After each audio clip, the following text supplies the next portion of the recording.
Agama Islam Al-Falah As-Sunniyah Kencong Jember, program studi bimbingan dan konseling pendidikan Islam.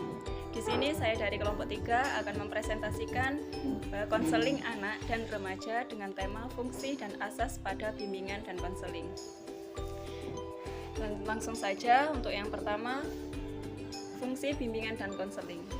Menurut Peraturan Menteri Pendidikan dan Kebudayaan Republik Indonesia Nomor 111 Tahun 2014 tentang bimbingan dan konseling pada pendidikan dasar dan pendidikan menengah, Pasal 2 menyebutkan bahwa layanan bimbingan dan konseling pada konseli pada satuan pendidikan memiliki fungsi sebagai berikut.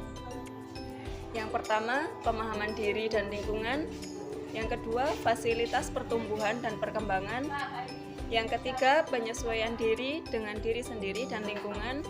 Yang keempat, penyaluran pilihan pendidikan, pekerjaan, dan karir. Yang kelima, pencegahan timbulnya masalah. Yang keenam, perbaikan dan penyembuhan. Yang ketujuh, pemeliharaan kondisi pribadi dan situasi yang kondusif untuk perkembangan diri konseli. Untuk selanjutnya, yang nomor 8 yaitu pengembangan potensi optimal. Dan selanjutnya advokasi diri terhadap perlakuan diskriminatif, dan yang terakhir atau nomor 10 yaitu mengembangkan adaptasi pendidik dan tenaga kependidikan terhadap program dan aktivitas pendidikan sesuai dengan latar belakang pendidikan, bakat, minat, kemampuan, kecepatan belajar, dan kebutuhan konseli. Selain itu, menurut Prayitno dan Amti pada tahun 2019, 1907 sampai 217 menyatakan fungsi bimbingan dan konseling ditinjau dari kegunaan atau manfaat ataupun keuntungan-keuntungan apa yang diperoleh melalui layanan tersebut. Fungsi-fungsi itu banyak dan dapat dikelompokkan menjadi 4 fungsi pokok, yaitu yang pertama, fungsi pemahaman. Fungsi pemahaman di sini ialah fungsi bimbingan dan konseling yang akan menghasilkan pemahaman tentang sesuatu oleh pihak-pihak tertentu sesuai dengan kepentingan pengembangan peserta didik. Fungsi pemahaman meliputi yang pertama, pemahaman tentang diri sendiri, peserta didik terutama oleh peserta didik itu sendiri, orang tua, guru pada umumnya, dan guru pembimbing. Yang kedua, pemahaman tentang lingkungan peserta didik, termasuk di dalamnya lingkungan keluarga dan sekolah. Yang ketiga, pemahaman lingkungan yang lebih luas, termasuk di dalamnya informasi jabatan atau pekerjaan, informasi sosial dan budaya, terutama oleh peserta didik. Untuk poin fungsi yang nomor 2, yaitu fungsi pencegahan. Fungsi pencegahan di sini ialah fungsi bimbingan dan konseling yang akan menghasilkan tercegahnya dan terhindarnya peserta didik dari berbagai permasalahan yang mungkin timbul yang akan dapat mengganggu, menghambat, atau menimbulkan kesulitan dan kerugian tertentu dalam proses perkembangannya. Poin ketiga dari fungsi ini ialah fungsi penuntasan.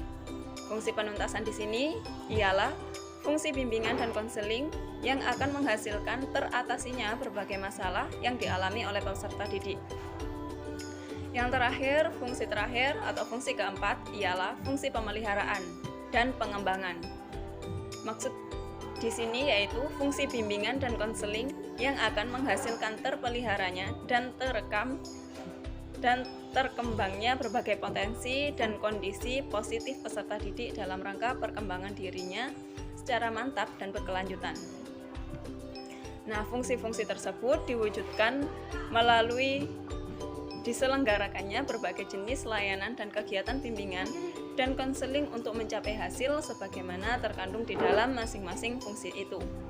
Setiap layanan dan kegiatan bimbingan dan konseling yang dilaksanakan harus secara langsung mengacu pada satu atau lebih fungsi-fungsi tersebut agar hasil-hasil yang dicapainya secara jelas dan dapat diidentifikasi dan dievaluasi.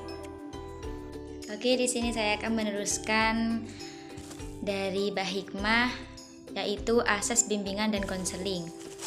Asas bimbingan dan konseling itu ada 11, yaitu asas kerahasiaan, asas kesukarelaan, asas keterbukaan, asas kegiatan, asas kemandirian, asas kekinian, asas kedinamisan, asas keterpaduan, asas kenormatifan, asas keahlian, asas ahli tangan kasus, asas Tutwuri Handayani.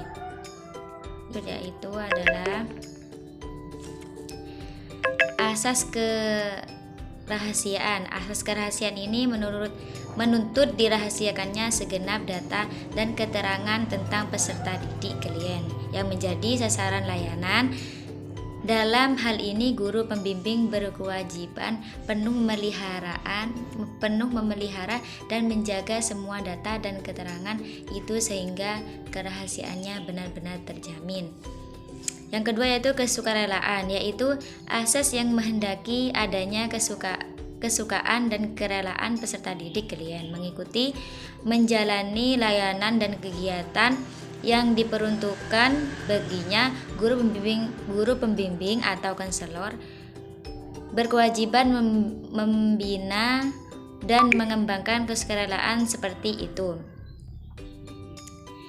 Selanjutnya yaitu asas keterbukaan, asas yang membuka diri terhadap hak masyarakat untuk memperoleh informasi yang benar, jujur dan tidak diskriminatif tentang penyelenggaraan negara dan dengan tepat memperhatikan pelindungan atas hak asasi pribadi, golongan dan rahasia negara. Asas kegiatan yaitu asas yang menghendaki agar peserta didik yang menjadi sasaran layanan berpartisipasi secara aktif dalam penyelenggaraan layanan atau kegiatan bimbingan dan konseling. Asas kemandirian adalah asas penanaman modal yang dilakukan dengan tetap mengedepankan potensi bangsa dan negara dengan tidak menutup diri pada masuknya modal asing demi terwujudnya pertumbuhan ekonomi.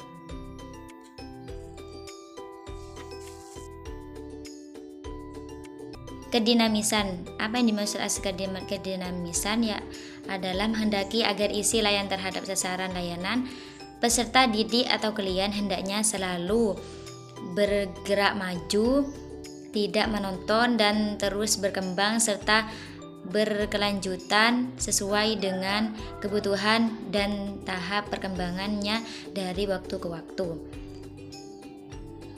Selanjutnya asas keterpaduan, asas yang menghendaki agar berbagai layanan dan kegiatan bimbingan dan konseling. Asas kenormatifan, asas yang menghendaki agar segenap layanan dan kegiatan bimbingan dan konseling didasarkan pada norma-norma, baik norma agama, hukum, peraturan, adat, istiadat. Asas keahlian, asas yang menghendaki agar layanan dan kegiatan bimbingan dan konseling diselenggarakan atas dasar kaidah-kaidah profesional. Selanjutnya yaitu asas ahli tangan kasus, asas yang menghendaki agar pihak-pihak yang tidak mampu menyelenggarakan layanan bimbingan dan konseling secara tepat dan tuntas atas suatu permasalahan peserta didiknya dapat mengalihkan tangannya pada pihak yang lebih ahli.